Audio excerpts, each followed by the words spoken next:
Hi, several of you have done Exodus 20 for your reading, and so I thought I would send you all a reading of it. This is a special construction that we learned this week. It's called a vav converted imperfect. And so even though you would normally think, this is, I would say vai, I would say vai, you might say y, with a W. But anyway, even though you might think that that's a silent schwa, normally you would think that's a silent schwa because it comes after a short vowel. And so you would normally think that it closes the syllable. But this is a special form. It has a history.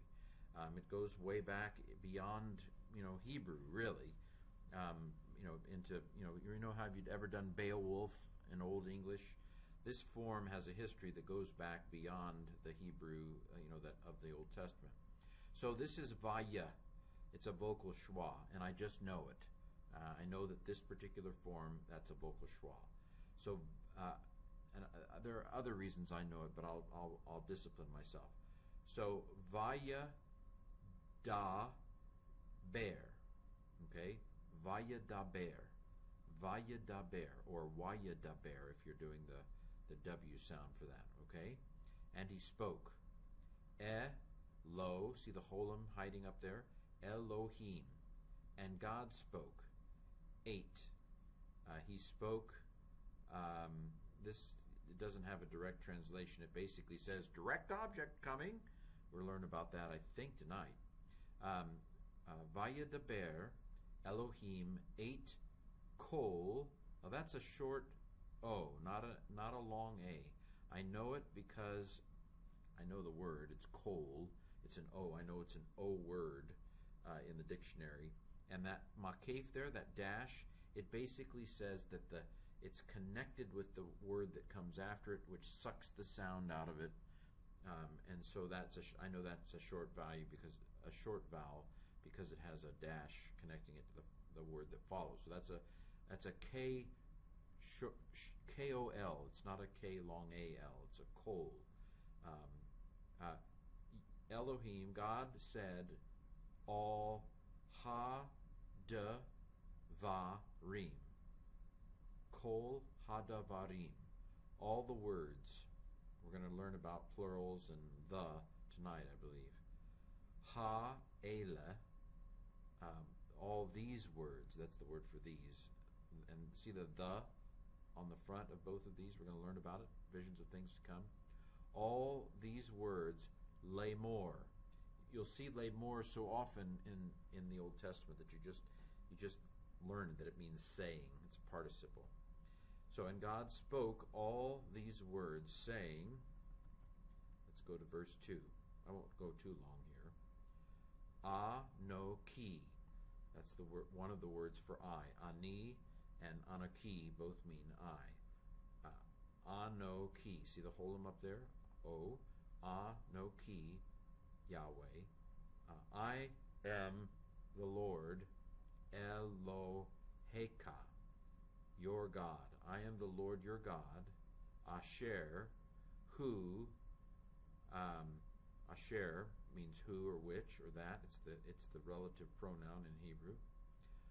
Hodzetika. Hodzetika. This is an H stem. If you looked it up in the Olive Tree Bible, the one who caused you, ka means your or you, the one who caused you, who I caused you, me eretz, the going, Mitzrayim, Egypt, going from Egypt. Mebeit avadim, okay, from the house of bondage, of slaveries. Okay, well, there you have a little bit of the reading. Now, I think I promised somebody that I would show you how to understand the code in Olive Tree. So let me go ahead and go to Exodus 20. And this is the same text. I could have transliterated or pronounced it from here, but I thought this is a small text. I suppose I could have blown it up. Anyway, water under the bridge. Let's go to this word here, hodzeteka. Hodzeteka. Okay, this is telling you that the word is from Yatzah. And you might have thought, let me go ahead and get it so where I can move it around. Hello. Oh, maybe that's it. Okay. So the word is right there. Hodzeteka. And it's from Yatzah, which means to go out or to come out. In the Hifil, in the H stem, it means to cause to go out or to lead out. And in the Hofel, the passive H stem, it means to be led out. Okay? The parsing of this verb, you don't need to have to know the form, but the parsing of this verb is, it's Hebrew, surprise, it's a verb. Okay, I already told you that. See, this tells you that it's a Hifil, and it tells you that it's perfect, and it tells you that it's first person, so it's I caused you to go out. It has a suffix on it. That's this ka. We're going to learn more about that. The second person suffix means it's your, caused you to go out, and it's masculine, and it's talking about Israel, so it's treating all Israel as a one, as a singular entity. This code you don't really need to know because it's all right here, but this basically, the at sign tells you it's Hebrew, the V tells you it's a verb, H tells you it's Hifil, P means it's perfect. First common singular means I, both masculine and feminine. Common means it doesn't distinguish the gender there. It's both masculine and feminine I. Not that God is, not that Exodus is thinking of God as both masculine and feminine. That would go way beyond anything that's being implied here. It's just not distinguishing. The first person doesn't distinguish gender, is what grammar is saying here. It is, I guess that X means a suffix, and then second masculine singular suffix, that means you, masculine singular, referring to Israel. So that's how you read this code, which you don't really have to pay attention to.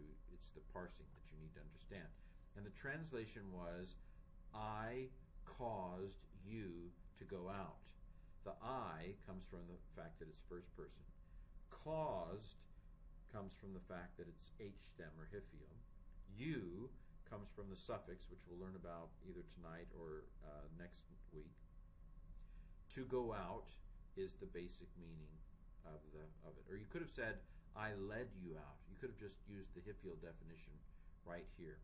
Well, I hope that gets some thoughts going, and if not, let's ask questions about it.